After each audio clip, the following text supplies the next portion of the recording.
All right, Doreen, you ready to do this? All right. So 5, 4, 3, 2, and 1.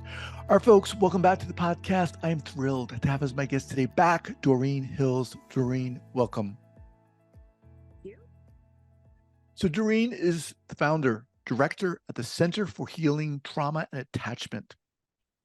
Their mission is to provide cutting edge treatment approaches in healing traumatic distress, and they're committed to finding ways to provide quality and affordable therapy and to be the pioneer in healing trauma in the Northeast region of Colorado.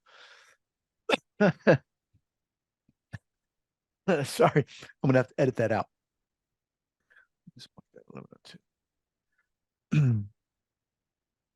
Doreen has been a mental health provider for over 20 years and has worked in various mental health settings in New York, Philippines, and Colorado. Her background includes intense and immersed experiences working with poverty stricken fishermen in the Philippines, orphans that were severely neglected and abandoned, as well as Muslims in Manila. These experiences gave her immense insight to trauma, resiliency, and healing. Doreen has conducted and facilitated trainings, workshops, and presentations in Morgan County and neighboring Northeast counties in Colorado on topics of attachment, trauma, neuroscience, vicarious trauma, and self care, among others. Doreen, welcome to the podcast. So excited to be here, Guy. Thank you. So, all right, you have an incredible background, a rich background. How did this start for you? How were you pulled to do this work? I think in the previous podcast we had, I shared that my history of being in the Philippines, the challenges that I've experienced growing up, as well as, you know, the difficulties, the environmental stress, the difficulties that our people experience, poverty, violence, that it's a third world country, gave me so much insight and also a lot of reflection on in terms of what career I would like to, I would like to carry, I would like to proceed on. And I think I've always had a passion in working with people. I don't like to see people hurting. I don't like little kids, you know, seeing them crying, like half naked kids crying on the streets with with no sandals, and it broke my heart.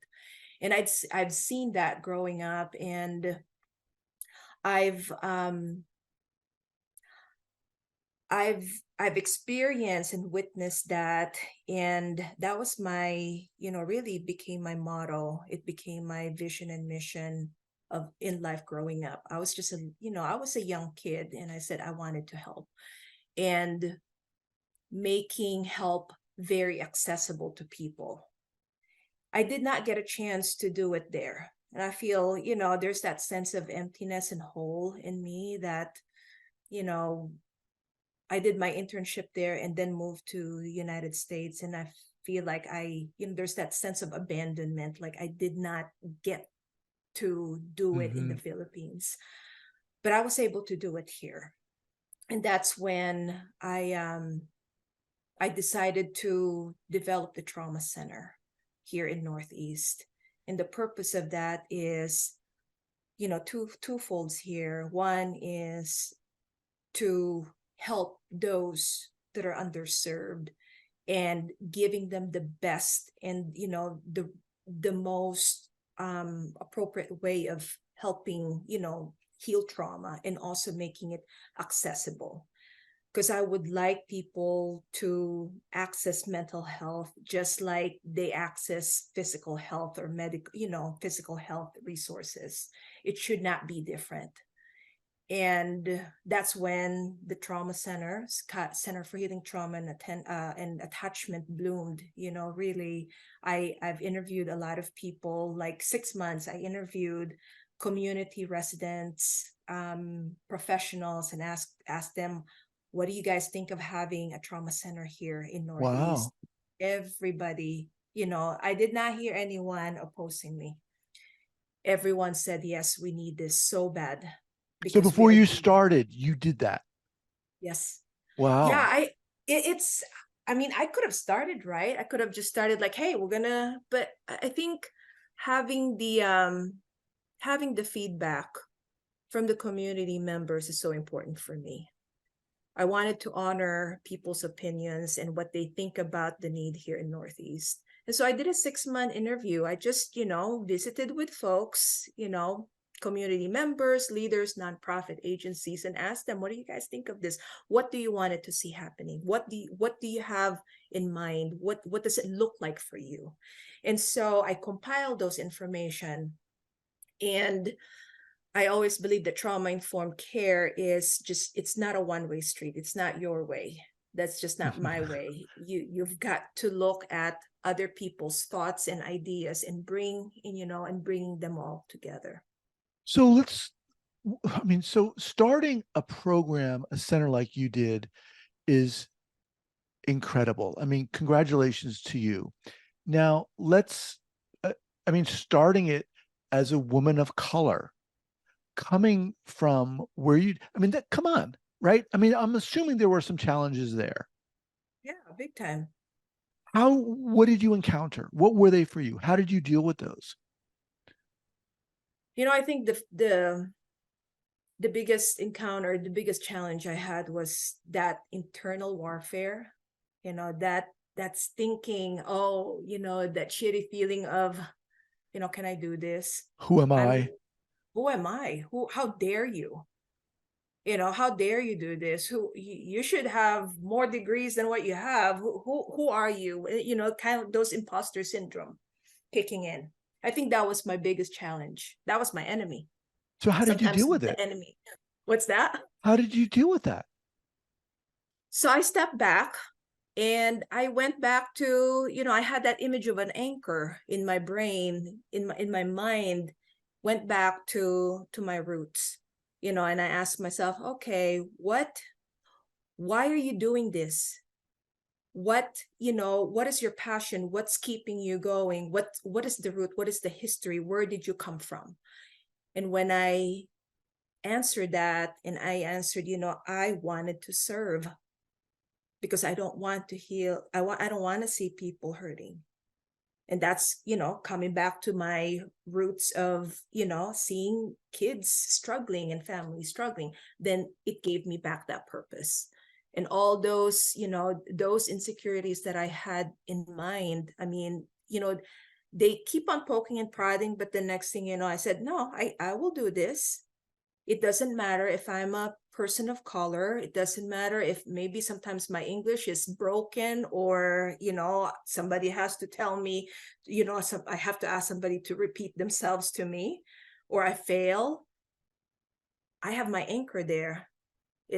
My anchor is, I want to help people, and I think I can do it. That is so friggin' inspiring. Did you have like people who inspired you? Did you have heroes you were looking up to, if even they were people in books or whatever? I read this book by Salvador Minuchin. I've watched him. He went to Denver one time. I was a new clinician. That was in 2006. I came from New York to Colorado, just kind of like settling in here. And I watch him.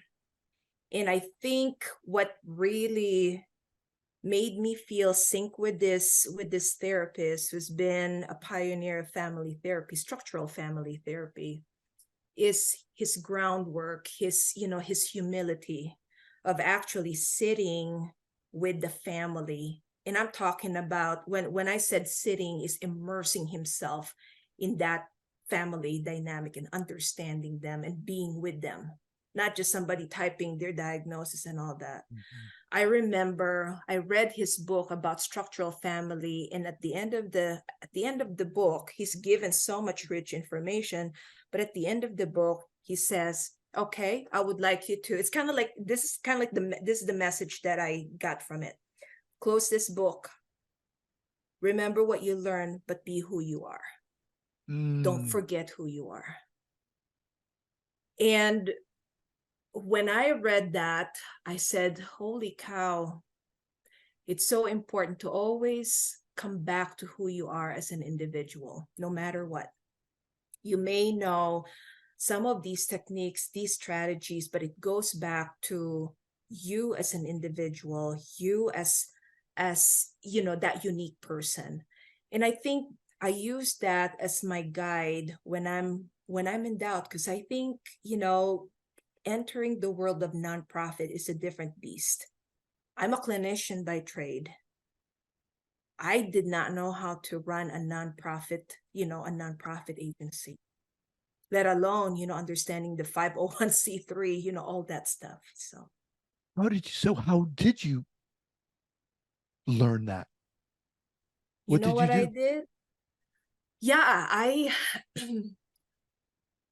I reach out again. I remember having Minuchin, because he's my hero. He's my mentor. He doesn't even know that, but his voice, just I remember just that magnet in him.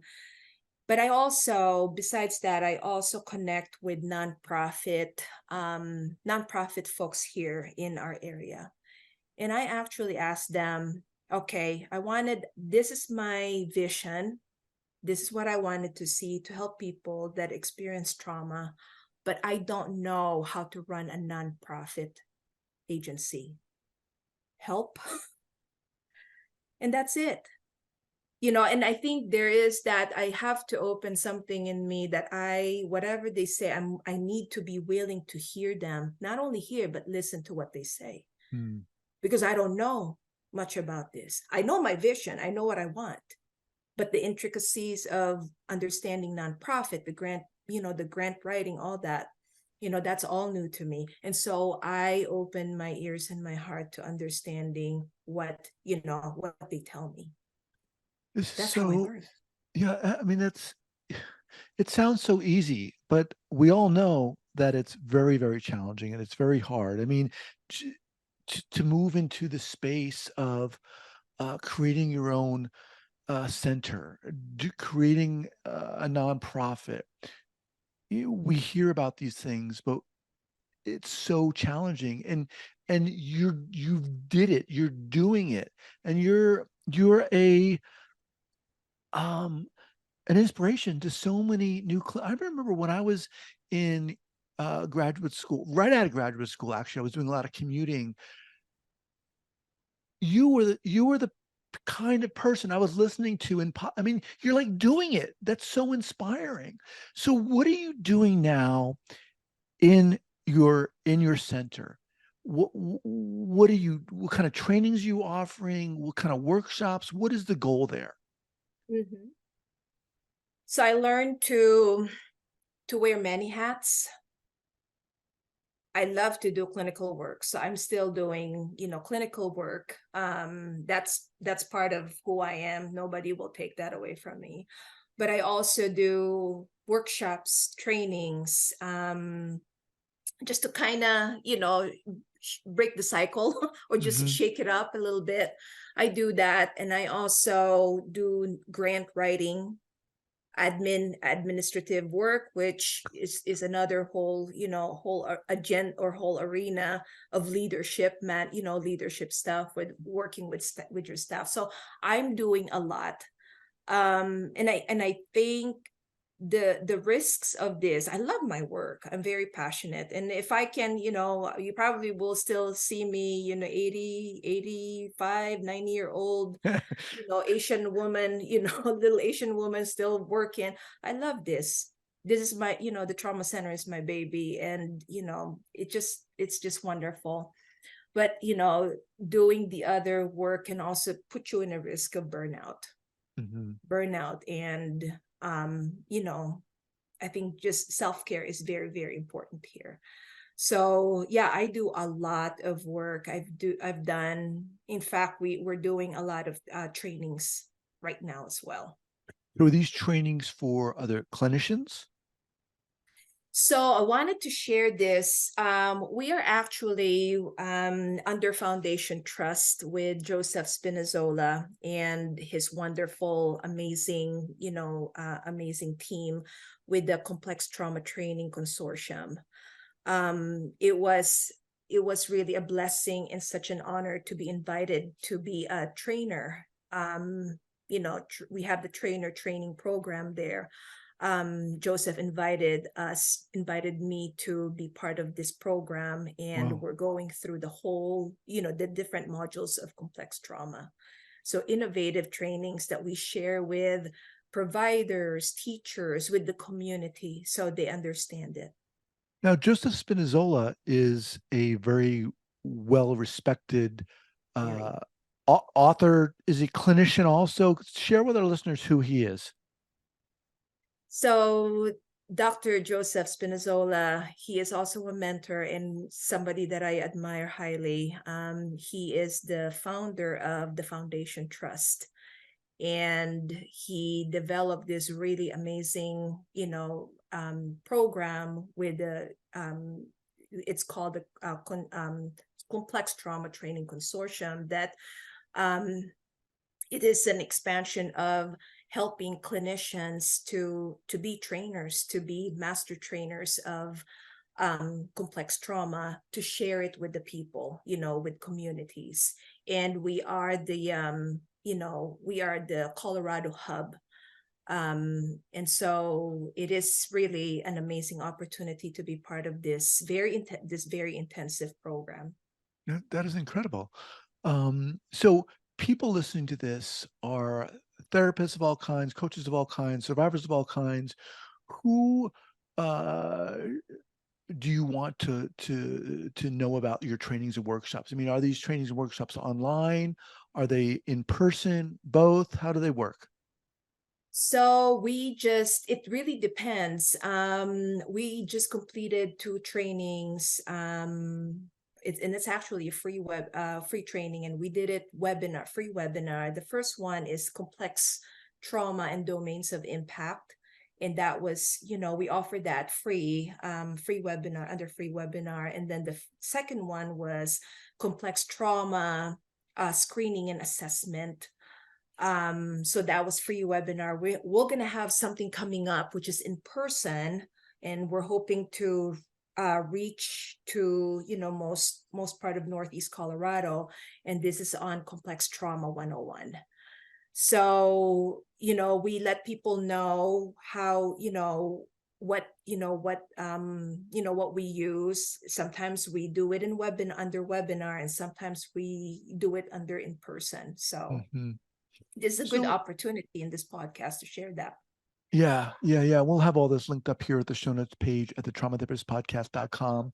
So why is it important for you to uh to be, I mean, you're a leader. Why is it important for you to be a leader, and specifically for young clinicians of color?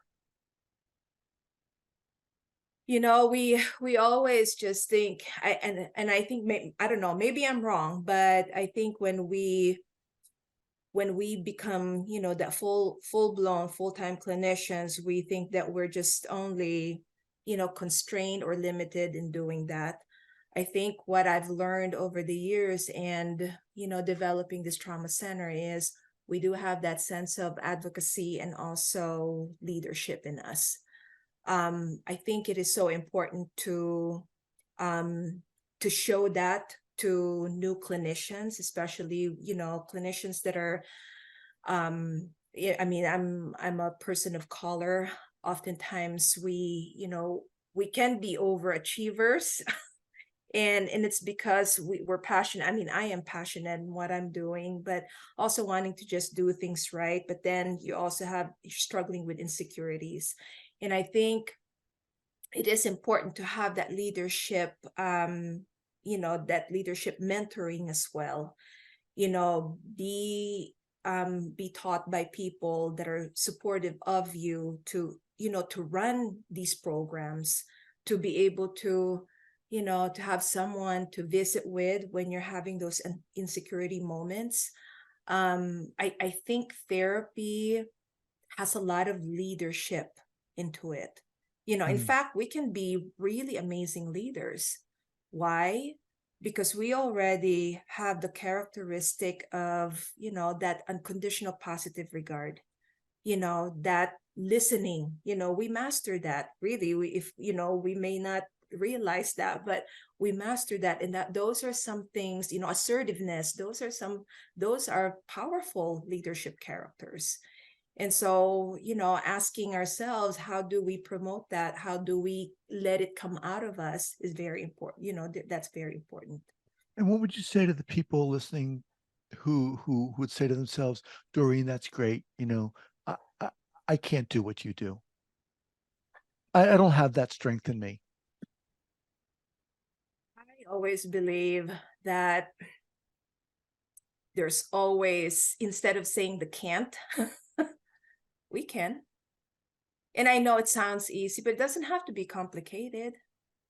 Things don't have to be complicated. In fact, simplicity is better than, simplicity is achievable. And I just tell people, just be patient, because we're all, we all grow in so many ways. I was in my 20s before. Those are just dreams. And now what it is, it's happening now. So it's just that patience. You just got to be patient with yourself. You got to be kind to yourself. Give yourself that space where you are surrounded by people that actually will support you, not harm you. Now, I know there's that maturity, there's that age of maturity there. But I think when someone hears that, so let's say a new clinician hearing that you can do this, just never give up. And somebody hearing it, because when someone is, and I remember this guy, when I am going through difficult moments or that nasty, yucky insecurity, what comes to mind? I try to pull the images and the statements of the people that care for me. Like, you can do this, Doreen. That's possible. You don't suck. You can do this. And so that's what I tell myself. Does that make sense? It makes total sense. I mean, you're so inspiring. My God. As we kind of wind down here, share with our listeners the best way to get in contact with you. We'll have your website again, the Center for Healing Trauma and Attachment, listed here at the show notes page. Is that the best contact info? What would you say? Yeah. So there is they can contact me through the website. It's the katainc.org. They can also call that number that's on the website. So we'll make it easy for people to reach out. Okay, awesome. Doreen, come on. You're amazing. Seriously. Thank you. Come on. This seriously, this is why I'm doing this podcast. To talk to people like you. Passion exudes from you, emanates from you about the work you do. Thank you so much. Thank you. I appreciate this. All right, take care.